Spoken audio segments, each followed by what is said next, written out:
Ayan, human ragi ng atong overall migo nga B6 3.3.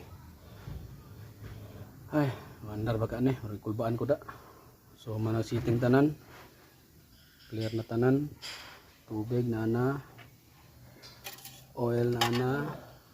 Kompleto na. Okay. Reservoir ba? Reservoir. So atong itaw ni primero kulan ta ay tubig daan kay check pa man ta sa ta mag-final og kulan kay basig may problema, leaking dia. So ito sa ning gamitan og kuan tubig. Tubig wala problema. Kay lisa man to nagkulan unya di ko mo ilis, di ko mo kuan og kuan permanent tubig. Dapat kulan yun. Tao tong baterya, hugtan tong baterya.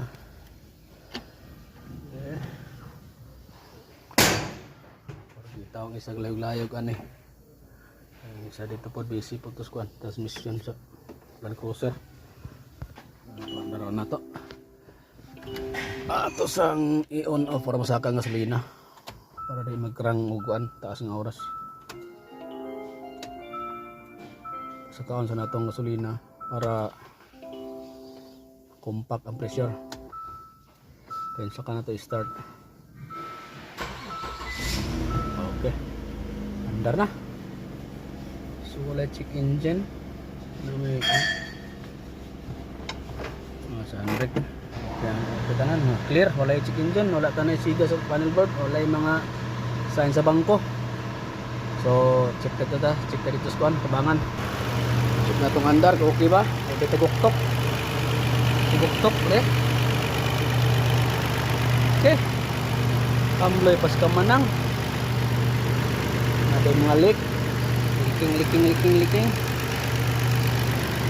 Okay, alright baby. Baby na sa taan eh. Ito ng panelan ng degreaser para mawala-wala ng mga puti-puti ng ano. Ugaw-ugaw kasi ng pero ito tinggahiya ka tanggalon. May mga abog dari nga. Kuan tag kiniskes tinggahiya kayo. Alright baby.